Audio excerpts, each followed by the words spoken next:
3 and action. Assalamualaikum warahmatullahi wabarakatuh dan salam sejahtera diucapkan kepada pesanan kami Puan Kalai. Dan pada hari ini kami bertiga akan membentangkan tugasan satu sembahan untuk khusus isu semasa dan cabaran masa depan. Sebelum itu izinkan saya untuk memperkenalkan diri. Nama saya Muhammad Hazim bin Hasbizi. Nama saya Ahmad Fizi bin Soyeri. Nama saya Muhammad Adam Haikal bin Muhammad Fauzan. Sebelum kami mulakan pembinaan kami, saya akan terangkan dulu tentang isi kandungan. Kat sini kami ada sertakan 6 isi kandungan. Yang pertama, kemelesatan ekonomi global pada tahun 2008 dan 2009. Yang kedua, punca berlakunya kemelesatan ekonomi dunia dan kesan selepas kemelesatan itu berlaku. Dan yang ketiga, kesan kepada negara selepas China dan India muncul sebagai kuasa baru dalam dunia ekonomi. Dan yang keempat, contoh isu-isu ekonomi dunia yang berlaku. Kelima, kesan isu ekonomi kepada negara Malaysia. Dan yang keenam, kami akan menilai secara mendalam tentang isu-isu ekonomi dunia yang mempengaruhi negara Malaysia. Okay. Yang pertama, kami akan terangkan tentang kemelesatan ekonomi global pada tahun 2008 hinggalah 2009. Pada tahun 2008, tahun ini adalah tahun yang mempunyai banyak krisis ekonomi yang amat luar biasa dan telah terjadinya krisis ekonomi yang teruk. Kami sifatkan sebagai tahun 2008 ini sebagai tahun yang sangat mencabar dalam dunia ekonomi dan telah banyak terjadinya krisis ekonomi dan membuatkan banyak negara-negara besar jatuh tahap kewangannya. Yang kedua, krisis ekonomi global telah tercetus pada penghujung 2007 tetapi semakin buruk menjelang awal 2008 hinggalah 2009. Sebenarnya krisis ekonomi ini dia telah bermula pada penghujung tahun 2007 lagi, tapi bila masuk saja tahun 2008 dan 2009 ia meningkat dengan tahap yang lebih tinggi lagi. Yang ketiga, krisis ekonomi ini mereka gelarkan sebagai the Great Recession. Keempat, krisis ekonomi global pada tahun 2008 bermula dengan Amerika Syarikat dan seterusnya merebak ke seluruh dunia. Puncanya merebak ke seluruh dunia ini sebagai tahu Amerika Syarikat merupakan negara yang besar, negara yang menerjui dunia ekonomi, dan apabila negara-negara lain membuat pinjaman dengan Amerika Syarikat ini, apabila Amerika Syarikat ini jatuh tahap kewangannya, maka negara yang membuat pinjaman ini juga turut terjejas. Contoh lain negara Iceland. Negara Iceland ini mengalami krisis kewangan itu hampir keseluruhan sistem kewangannya muflis. Yang boleh katakan muflis lah, sehingga mereka terpaksa membuat dengan pinjaman dengan satu agensi, iaitu agensi IMF, iaitu dikenali sebagai International Monetary Fund, dan negara-negara lain. Selain itu, Rusia juga mengalami krisis ekonomi. Puncanya adalah kebanyakan pelabur yang melabur di negara mereka menarik semula wang. Kami ada sertakan sini. Mereka menarikkan semula wang yang dilabur dan menyebabkan pertumbuhan ekonomi di Indonesia menjadi sangat perlahan. Jadi dapat dilihat banyak krisis ekonomi global yang berlaku sangat teruk pada permulaan tahun 2008 hinggalah 2009. Baiklah, sebelum kami menerangkan tentang kesan-kesan kemelesatan ekonomi, sebelum itu saya akan menerangkan tentang punca berlakunya kemelesatan ekonomi ini. Okey, punca yang pertama, punca daripada kemelesatan ekonomi ini sebenarnya telah bermula sejak awal di Amerika Syarikat. Ianya berlaku kerana pihak bank telah memberikan pinjaman kepada rakyat walaupun rakyat itu tidak mempunyai kewangan yang cukup untuk membayar hutang tersebut. Pihak bank ini telah memberikan pinjaman hipotek supreme kepada peminjam dengan kredit yang sangat buruk. Yang ini kredit yang sangat buruk ini sebab pinjaman yang telah diberikan oleh pihak bank tidak dapat dibayar semula oleh rakyat Amerika itu sendiri. Namun setelah harga pasaran menurun ketika pembelian rumah ini diberikan pinjaman oleh bank, pihak rakyat Amerika ini sendiri tidak mampu membayar semula hutang yang telah diberikan. Okey, punca yang kedua ialah berlakunya peningkatan inflasi global. Untuk pengetahuan juga, ini buat pertama kalinya dalam sejarah ekonomi global ini berada di tahap paling tinggi. Inflasi ini telah berlaku di beberapa buah negara, termasuk dari negara yang mempunyai ekonomi besar seperti Rusia, China, India dan juga Amerika Syarikat sendiri. Pertumbuhan yang didorong oleh tingginya tahap kecairan dari kalangan negara Asia seperti China, pertanian yang tidak memberangsangkan, kos import dari China yang meningkat dan permintaan sumber tinggi dari negara tutup juga turut meningkat. Okey, punca yang ketiga pula, harga minyak mentah dan bahan makanan melambung tinggi. Peningkatan ini telah meningkat sejak dari awal tahun 2008 lagi. Namun harga minyak ni terus meningkat hingga ke bulan 7 2008, yang ini telah dicatatkan sentuh harga minyak telah mencapai harga $147. Namun kenaikan harga ini semakin meningkat disebabkan penggunaan petroleum dan biofuel ini menjadi bahan alternatif untuk negara-negara besar untuk menggunakan untuk dari sektor ke sektor pengangkutan. Okey, seterusnya saya akan menerangkan tentang kesan berlakunya kerusakan ekonomi ini. Okey, pertama sekali, harga komoditi ini telah melambung tinggi. Setelah itu, pada tahun 2008, harga komoditi ini khususnya minyak dan makanan telah meningkat dengan sangat mendadak hingga telah mencetuskan ekonomi di negara Amerika Syarikat dan negara besar. Pada awal tahun 2008 juga, pesanan minyak mentah telah mencecah sehingga $100 setung, dan pada bulan Julai 2008 telah mencecah sehingga $147.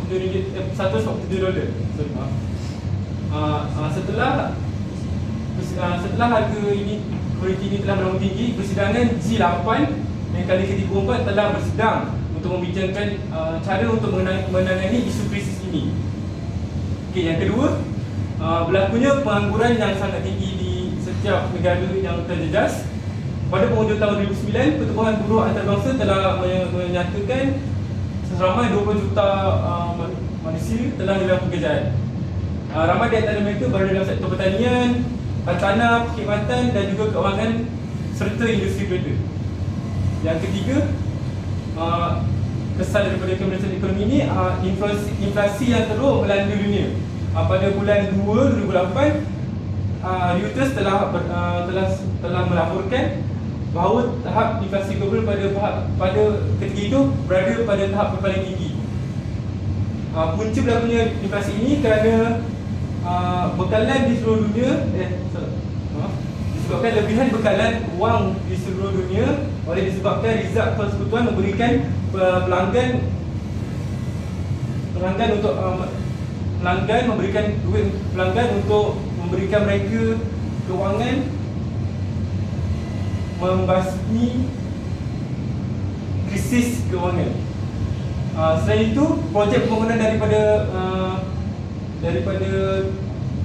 projek pembangunan juga bertambah yang disebabkan oleh dasar kewangan negara longgar di Asia. Juga spekulasi terhadap komoditi meningkat, kegagalan dari petani, peningkatan kos import dari China dan kenaikan permintaan makanan dan komoditi di pasaran dunia. Seterusnya, okey, yang ketiga pula, pada ketika itu perdagangan dicatatkan telah menunjukkan penurunan sebanyak 50% dalam jumlah dalam jumlah perkapalan. Dianggarkan setiap minggu telah berlakunya penurunan sebanyak 50%. Ini menyebabkan limpahan barangan berlakunya limpahan barangan dan perkhidmatan yang menjejaskan kestabilan ekonomi negara mengekspor. Nilai bantu wang juga ketika itu juga rendah, dan disebabkan itu juga punca daripada itu juga mengakibatkan inflasi meningkat sekaligus membuatkan barang import menjadi mahal. Yang kelima, kesan daripada ekonomi ini, keluaran dalam negara kasar iaitu KNK pada setiap negara merosot. Ini termasuk dalam beberapa negara, tapi yang saya akan memberikan contoh adalah negara Kanada. Pada bulan Mei 2008, KDK negara tersebut telah memuncak sebanyak 0.1%. Ini disebabkan penurunan industri perombongan minyak dan gas sebanyak 1.2%. Kejatuhan penghasilan kereta juga telah menurun sebanyak 3.6%, penghasilan dari sektor pembinaan 0.4%, utility 1.3%, dan seterusnya hasil pertanian menurun 0.9%. Pada suku pertama 2008, ekonomi Kanada menurun 0.3%. Selepas itu, Bank Kanada menyatakan pertumbuhan suku kedua berkurangan menjadi 0.8%, kemudian meningkat semula 0.3%. Yang terakhir, berlakunya krisis kewangan. Krisis kewangan ini disebabkan nilai mata wang dunia ketika itu mengalami kejatuhan yang sangat tinggi. Ianya bermula daripada Amerika Syarikat juga disebabkan kerana krisis kewangan ini juga disebabkan pengangguran pada Februari 2008 mencecah 63,000 orang, dan pada bulan Disember telah dicatatkan sebanyak 159,000. Jadi purata setiap bulan 83,000 orang mengalami 83,000 orang hilang pekerjaan mereka. Contoh yang seperti saya berikan, negara Greece paling terjejas teruk kerana mereka ni mempunyai hutang yang sangat tinggi. Kesan krisis kewangan ini menyebabkan negara Greece mempunyai masalah pengangguran, harga barang meningkat, isu gaji, masalah insurans kesihatan serta pembangunan mereka juga terjejas. Seterusnya saya akan memberikan peluang kepada rakan. Sekarang saya akan terangkan tentang kesan kepada negara selepas negara China dan negara India muncul sebagai kuasa baru dalam ekonomi. Di sini saya nyatakan kemunculan China dan India sebagai kuasa baru ekonomi telah memberi banyak impak dan kesan kepada negara kita, iaitu negara Malaysia. Antara yang dapat dilihat dengan jelas adalah kesan kepada perkembangan ekonomi dan pertumbuhan ekonomi di negara kita. Pendapatan negara juga turut terkesan apabila China dan India muncul sebagai kuasa baru ekonomi dunia. Namun kemunculan China dan India telah memberi impak positif, iaitu telah mengurangkan kebergantungan negara Malaysia kepada negara Amerika Syarikat. Sebenarnya Amerika Syarikat ini merupakan negara yang paling tinggi, iaitu saya katakan negara yang menerajui dunia ekonomi kerana mereka mempunyai nilai mata wang yang sangat tinggi dan telah menguasai ekonomi dunia secara luas. Walau bagaimanapun, selepas China dan India muncul sebagai kuasa besar, banyak negara telah mengurangkan kebergantungan kepada negara AS, bukan negara Malaysia sahaja. Contohnya, negara China ini telah menjadi negara pengeksport dan pengimport besar kepada negara lain. Selepas Amerika Syarikat, dicatatkan negara China merupakan negara kedua yang terbesar dalam dunia ekonomi. Jika dilihat banyakkan barang yang dijual di Malaysia akan terdapat tanda made in China, maknanya dibuat di China. Maknanya China ini telah menjadi pembekal barang-barang kepada Malaysia dan juga pengimport kepada negara-negara kita. Bukan negara kita saja, negara lain pun juga banyak yang mengirim barang kepada China. Jadi mereka telah mengurangkan kebergantungan mereka kepada negara AS. Kalau tidak, sebelum ni hanya negara AS saja yang menjadi pengimport dan pengeksport kepada negara besar. Jadi jelas bahawa dengan munculnya dua negara ini, banyak negara telah mengurangkan kebergantungan kepada mereka, iaitu kepada Amerika Syarikat. Seterusnya, contoh di sisi ekonomi. Saya akan teruskan dengan perkara seterusnya. Kita contoh isu-isu ekonomi dunia dan kesannya terhadap Malaysia. Jadi yang pertama, penurunan nilai mata wang. Apa itu penurunan nilai mata wang? Ialah kesan di mana kadar penurunan mata wang negara ini menurun berbanding dengan mata wang negara lain. Faktor-faktor yang menyebabkan penurunan nilai mata wang ini boleh berbeza-beza dan kesannya boleh dirasai dalam pelbagai sektor ekonomi seperti perindustrian, penghasilan produk, perikanan dan sebagainya. Di sini saya sertakan setakat 22 Januari 2024 mata wang ringgit Malaysia apabila ditukarkan kepada Amerika Syarikat dolar, satu RM1 bersamaan dengan 0.21 sen. Jadi bermakna mata wang Malaysia amatlah rendah berbanding dengan US dollar. Kesannya terhadap Malaysia, jadi yang pertama, menyebabkan kos untuk mengimport barangan menjadi mahal, kerana apabila pengimport barangan import ingin ingin kita hantar ke negara lain, kita akan hendak membayar cukai perdagangan yang bernilai mengikut US ataupun negara mata wang yang mengikut mata wang di negara itu sendiri, yang menyebabkan barangan itu terpaksa dijual mahal kerana ingin menanggung kos yang berlebihan. Jadi yang kedua, meningkatkan hutang beban asing. Hari ini kita dapat lihat contohnya, jika Malaysia meminjam wang dari Amerika Syarikat, maka hutang itu akan mengikut nilai domestik ataupun mata wang Amerika Syarikat sendiri. Bermakna kita haruslah membayar hutang itu berlipat kali ganda. Yang ketiga, memberi krisis keyakinan kepada pelabur luar. Pelabur luar ini akan melihat nilai mata wang ataupun kestabilan ekonomi di sesebuah negara itu sebelum mereka membuat pelaburan untuk jangka masa panjang. Jika negara tersebut mengalami penurunan yang ketara dalam nilai mata wang, pelabur-pelabur ini akan kurang berkira dan berasa was-was untuk membuat pelaburan jangka masa panjang di negara itu. Seterusnya, yang kedua itu peningkatan kos sara hidup. Kos sara hidup ini kos yang diperlukan untuk memenuhi keperluan asas harian seseorang atau keluarga, yang termasuklah seperti pembelian makanan, tempat tinggal, pengangkutan, pendidikan dan kesihatan. Baik, kesan apabila peningkatan kos sara hidup ini terhadap Malaysia, yang pertama adalah kegagalan pembayaran hutang rakyat negara ini. Hari ini berlaku kerana apabila peningkatan kos sara hidup berlaku, maka harga barangan runcit seperti ayam, sayur-sayuran, ikan dan sebagainya akan meningkat. Jadi mereka akan memberikan fokus kepada barangan keperluan dan akan mengurangkan pembelanjaan, dan hutang ini tidak dapat dibayar kerana perlu menampung kos keperluan mereka yang asas sahaja. Jadi yang kedua, mengurangkan kos beli rakyat.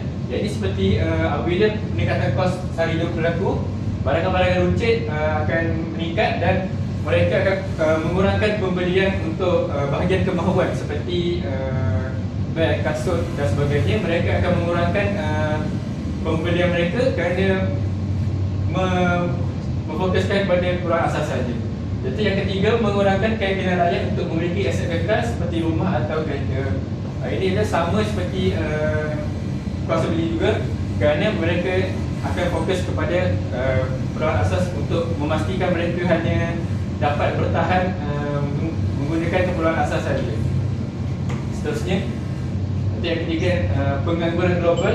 Pengangguran ini adalah apabila seorang individu tidak dapat mencari pekerjaan yang sepadan dengan kemahiran atau pendidikan yang diperoleh ataupun yang dimiliki oleh orang individu tersebut.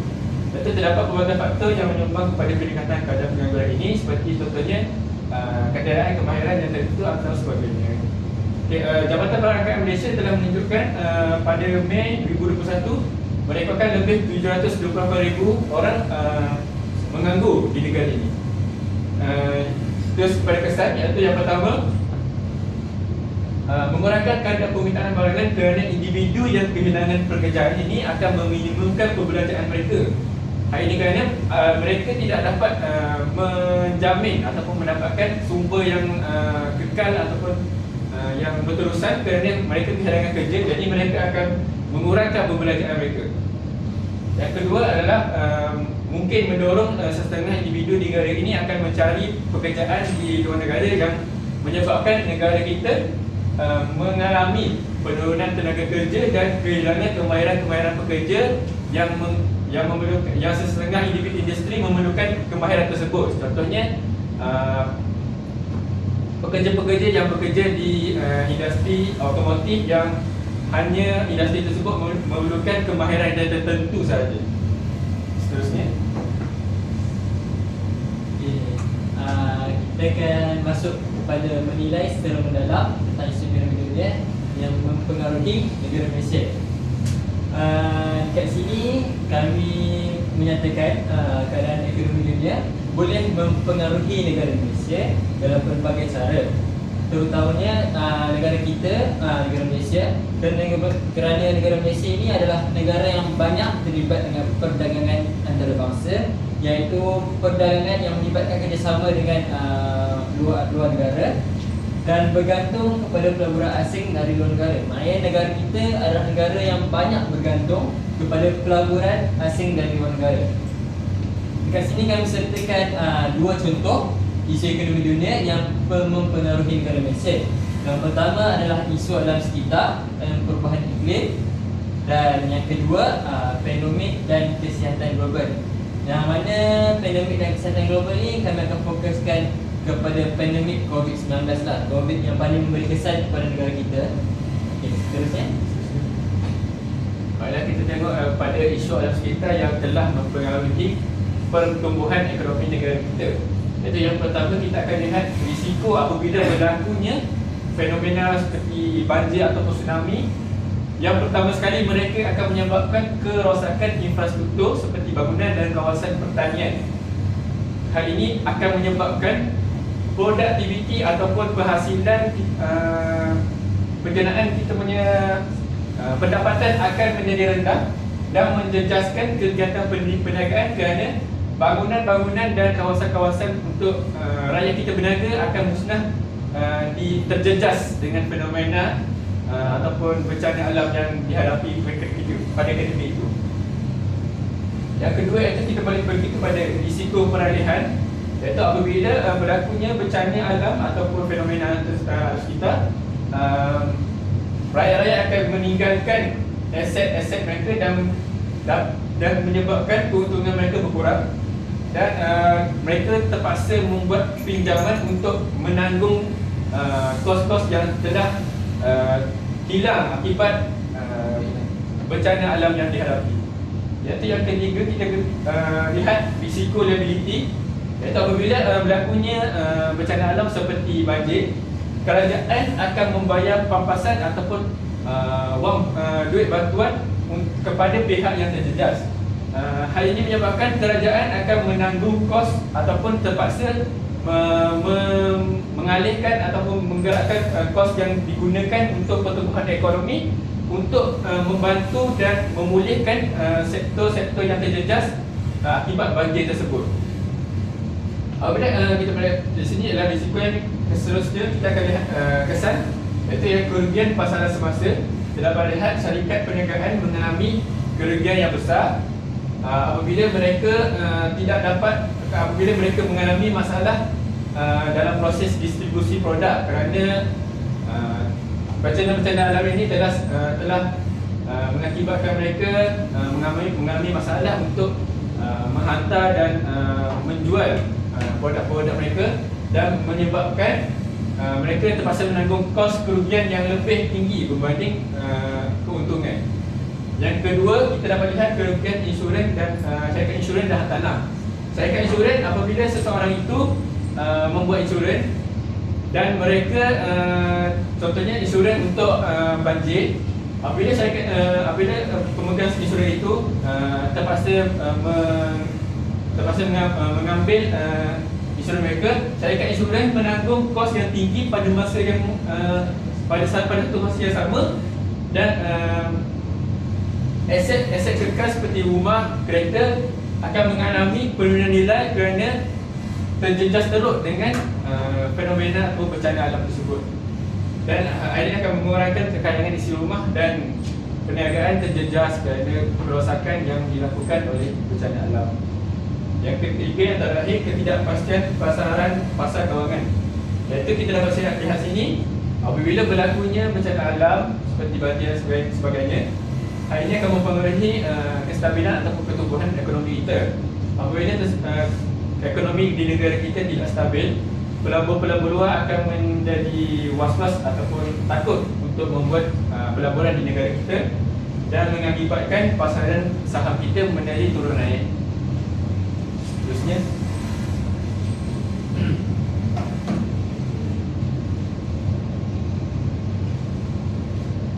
seterusnya saya akan masuk kepada pandemik dan kesihatan global, iaitu kami akan fokuskan tentang pandemik COVID-19. Seperti yang kita tahu, kita telah mengalami PKP, iaitu kawalan pergerakan ketika COVID-19 berlaku, dan akibat PKP itu telah banyak memberi kesan kepada ekonomi negara kita. Yang pertama adalah pendekatan PKP telah memberi kesan terhadap aktiviti ekonomi negara disebabkan melalui PKP. Yang kedua, kerajaan telah menghadkan pergerakan individu, sektor ekonomi dan perniagaan untuk menjalankan perniagaan. Maknanya bila PKP ini kawalan pergerakan bermaksud individu atau masyarakat ini dilarang bergerak secara bebas. Jadi mereka tidak boleh menjalankan pekerjaan mereka seperti biasa, dan selepas itu perniagaan dan ekonomi juga turut jejas kerana perniagaan juga tidak boleh menjalankan aktiviti mereka seperti biasa. Dan kesannya telah menyebabkan pendapatan dan pembelanjaan terjejas. Didapati 7 buah negeri di Malaysia telah mengalami kesan dan impak kewangan yang amat besar, iaitu melebihi 60%. Dan akibat PKP, 7 buah negeri yang saya maksudkan ialah Sabah, Kelantan, Perlis, Perak, Terengganu dan Pahang serta Kedah. Lagi 3 buah negeri telah mencatatkan kesan dan impak yang paling tinggi, iaitu melebihi 60% ini, iaitu sebanyak 66.7% di Sabah, Kelantan 65.6% dan Perlis 64%. Dan banyak golongan telah terkesan daripada aspek kewangan dalam sektor pekerjaan serta perniagaan kerana mereka telah bekerja di kelas majikan, kerajaan dan swasta. Peniaga, petani dan nelayan juga turut terjejas. Ini akibatnya apabila PKP dijalankan, pekerja-pekerja seperti peniaga, petani dan nelayan, mereka hilang sumber kekayaan mereka. Contohnya, mereka tidak dapat mencari bahan mentah yang ingin mereka jual di pasar-pasar. Jadi akibat itu mereka terus hilang sumber kekayaan mereka, sumber kewangan mereka. Kerana ini berlaku akibat hilangnya pekerjaannya itu dan hilangnya sumber pendapatan. Potongan gaji, perniagaan terpaksa ditutup dan permintaan berkurang sama dari pemborong atau peniaga. Dekat sini saya ada sertakan statistik. Itu saya katakan yang biru ini adalah yang paling terjejas, iaitu Sabah sebanyak 66.7%, dan yang biru terang ini adalah yang sangat terkesan. Yang ini adalah yang terkesan sahaja, dan ini sederhana terkesan, dan yang hujung sekali adalah kurang terkesan, iaitu Sabah, Kelantan dan Perlis, iaitu 64, dan Sabah 66 dan Kelantan sebanyak 65. Jadi 3 buah negeri ini telah baik terkesan dari sumber kewangan dan menyebabkan rakyat-rakyat mereka terpaksa menganggur. Rumusan, walaupun Malaysia telah banyak terlibat dengan banyak krisis ekonomi global, namun negara Malaysia masih bertahan akibat langkah dan inisiatif yang diambil oleh kerajaan dan pelbagai pihak seperti NGO dan sebagainya.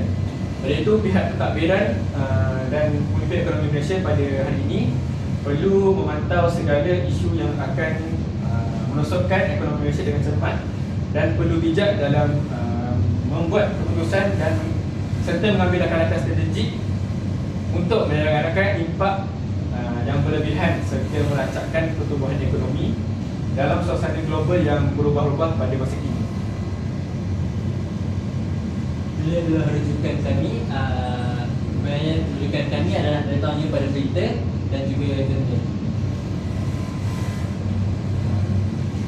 Sebelum kami tutup ini, kami berharap pensyarah pembimbing kami iaitu Penggalat berpuas hati dengan pembinaan kami dan berharap apa yang kami sampaikan dapat memberi manfaat kepada orang yang mendengar. Jadi itu sahaja pada kami. Sekian, terima kasih. Terima kasih.